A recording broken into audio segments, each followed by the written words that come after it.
Welcome to selfdiscoveryradio.com, where the orchard of wisdom is just ready for picking. We celebrate your why, the journey that you've taken that inspires someone else. We support your services, we support your story.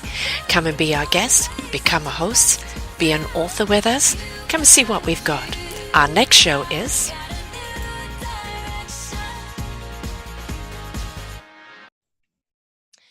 "'Tis the season to be jolly, tra-la-la-la-la-la-la-la-la." Hello, everybody. Welcome to selfdiscoveryradiotv.com on my show, Sarah's View of Life. I'm your host, Sarah Troy. Well, we are vastly approaching that season, aren't we? The season of giving, of joy, of faith, of coming together, of camaraderie. No matter what your religion around the world, Christmas represents a time of togetherness. Yes, it represents a time of purchase as well, of gift giving. And I have, in my previous shows, given some suggestions of gifts. One is donations, giving a family, on behalf of their name, a donation to something, a cause that is really doing something that helps the lives of others.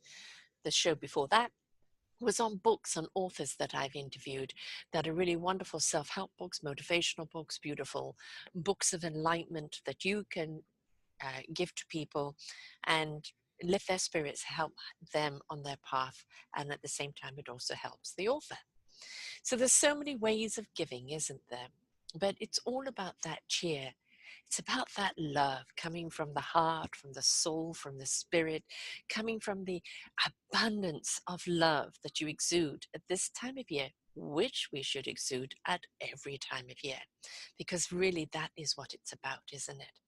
Exuding love, kindness, and caring at every moment of our lives. It has been very interesting here on selfdiscoveryradiotv.com of the synergy that has begun to happen over the last 5.5 and 6.5 years of hosting, 5.5 years of my own shows, my own network. I have met some extraordinary people doing absolutely some incredible things. But of late, the doors have opened up to people coming back into my life, or opening up to new doors of people who have created things that are beneficial to lives, beneficial to the world, beneficial to anybody who's opened doors for them. And the thing is that it is through somebody else's journey and that wisdom, that knowledge that they gain along the way, that we learn. That resonance of, oh, I relate to that, or that happened to you too. Oh my goodness, you went through that. Maybe I can find the courage to go with what I need to go through. There's so much that we actually can do and learn from one another. And that's what it's about. Next week, I'm going to be talking about what is going to be happening here in the new year at selfdiscoveryradiotv.com and also on selfdiscoverycommunity.org, because there are some massive changes coming. Some I can tell you in detail, some is something that's still be revealed in the new year. But I can promise you it is something that causes such expansion and such invitation and such solutions that I'm extremely proud to be a part of it. And also very proud of what I've built here. It's literally been built one show at a time. I've got new hosts coming on, which I'm going to tell you about next week, and also what our current hosts are going to be bringing for us in the new year. But let's talk about Christmas right now. All about the cheer, isn't it? It's all about the celebration. It's all about the giving. Remember, last week I talked about the giving of time. The one thing we all have in common is time. Doesn't matter where our clock is in the world, we all have 24 hours a day. And the thing is what do we do with that time? Do we run around like chickens with our heads cut off? Do we spend every moment of the time stimulated? Do we find time for ourselves to be still, to go in, to be replenished, to connect?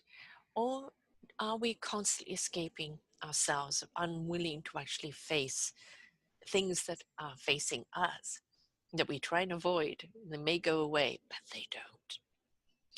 You see, in the end, no matter what frequency you're resonating at, what your job is, what your income is, what your status is, what your sex is, what your position is in life, everybody is under the same clock. And we're all in that 24 hours trying to achieve something that is going to propel us forward in life. Now, the thing is propel forward in life. That helps your community. That helps your village. You see, we are here under this big clock of lifetime to learn what our meaningful purpose is, to go through the struggles, the potholes, the challenges, face them in courage and in strength, and learn from them. And then to understand the knowledge that we've learned and to know how to tap into the wisdom and how to use that knowledge so that we can bring this knowledge to the table and share it with others. That's what we're here to do in this lifetime. So, in this lifetime and in this moment of time, what are you going to do?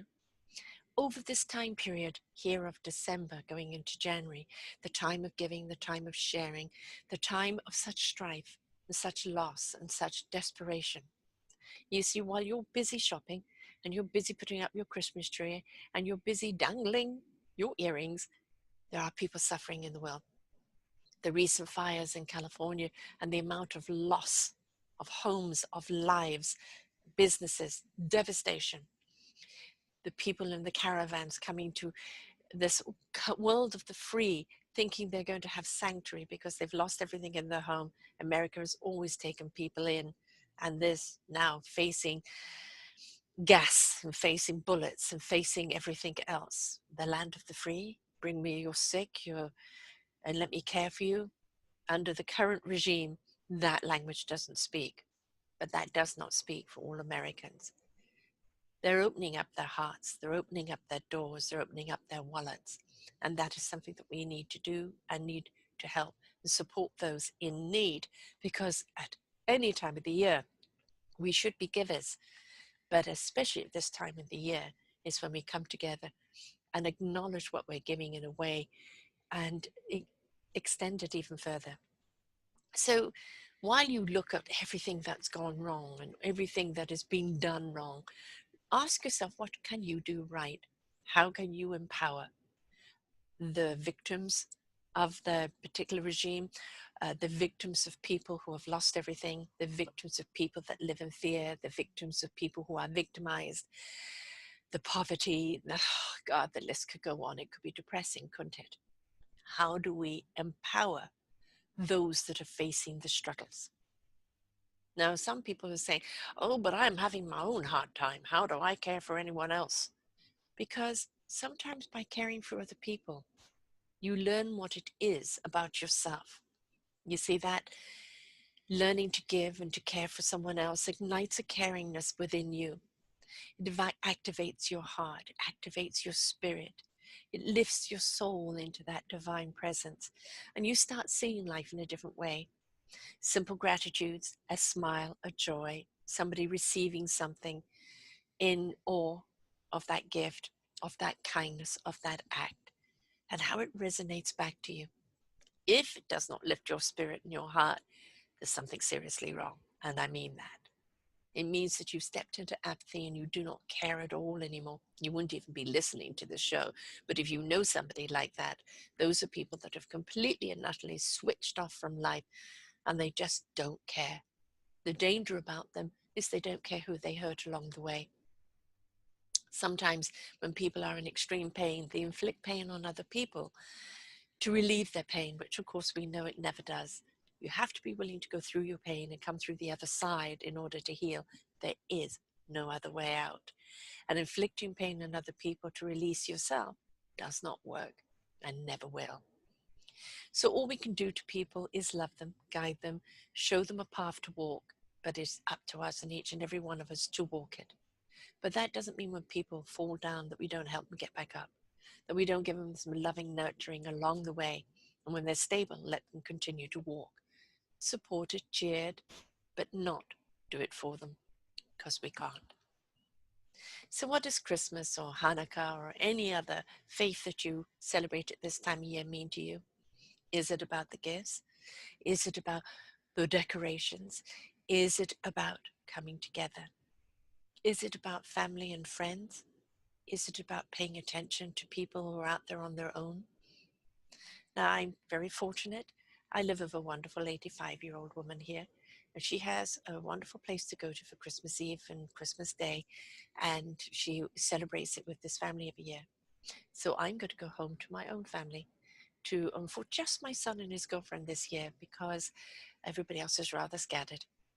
But I'm going to really enjoy that time along with the three puppies, and it will be just wonderful, quiet family time. Then the 26th, we go over to my friend's place for a potluck, two families together, and we'll play games and we will laugh and we will have fun because that's what it's about. So, where's your cheer?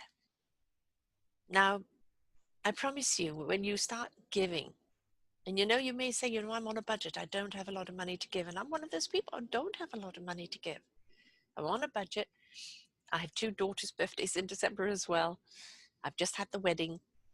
And so, yeah, I have to watch the pennies. But what else can you do? You can go along to these charity shops, you know, um, pick something up, a scarf, a hat, some mitts, some socks, some something, a little tinsel, a little kindness, and give it to a homeless person. You can put something together very, very cheap in these places, a little package for a family. Wrap up some gifts. They don't have to be brand new, they don't have to be expensive. Believe me, a child opening something on Christmas Day that has nothing will appreciate it. It's also just the acknowledgement that you see them, that you hear them. That is something that's very important. Maybe you can put a hamper together of food, and for them, it may be a very important meal, not just a Christmas meal. You remember the Christmas Carol, remember Scrooge, and how families come together in love and joy, thankful for whatever they've got, even when they have nothing. Well, maybe we could step into generosity, gratitude for what we have, and share that little bit. Take a 10%. 10% of your food, 10% of some funding you've put by for Christmas, 10% of something, and put it towards something that's going to help other people. If you don't have the money, maybe your time. Can you volunteer at your church, at the Salvation Army, at anywhere that's helping other people? Can you pop in for an hour and volunteer? Can you do something? Are you an entertainer? Can you play your guitar? Can you get some songs going? Are you a craftsperson that can do craft table for someone? Can you paint faces? What can you do to participate? Maybe take the whole family down there and say, we're here to do something. Put us to work. The gratification that you're going to get from that is going to be so much more than any other gift that you will receive. You see, the gift of giving oneself, one's time, is the greatest gift that you can give. And seeing that gratitude and that receiving and how it lifts somebody's spirit, how it means something to them, is a full tank of oxygen in your heart and your soul. And it makes such a big difference. Now, there are so many other organizations out there that are doing wonderful things. And if you don't want to do something on your own, tap into it. Find out what you can do. My friend knits scarves and toques and etc. for the homeless all year long to make sure that they have something and they get dished around. Don't forget the people on the street, wet socks is a killer. Dry socks is always goes very well. There's all these dollar stores, you can pick them up for dirt cheap, and they really are a lifesaver. There is so much that we can do. So what are you doing? How are you spending your time this season? How are you going to give something? I always had extra people at my Christmas table to come and celebrate with us. Now I hand Christmas over to my son. It's up to him. It'll either be the three of us for the first time ever, or he may end up doing a spread for people he knows that are on their own. That's the kind of guy he is.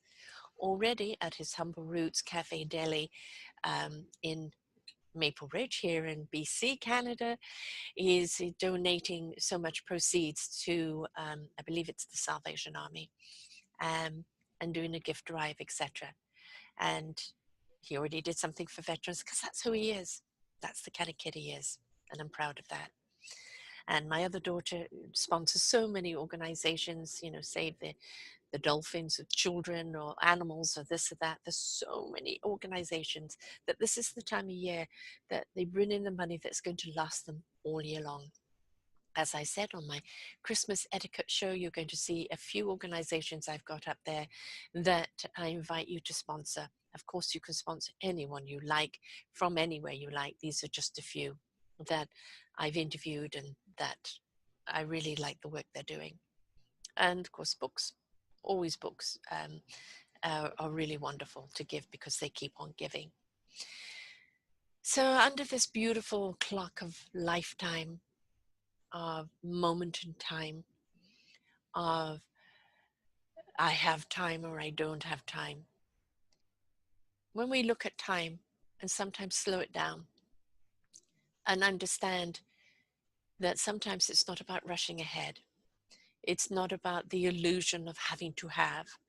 Sometimes the gift of time is just to show us the moment, the now, where you are at this very second. How do you feel? What are you observing around you?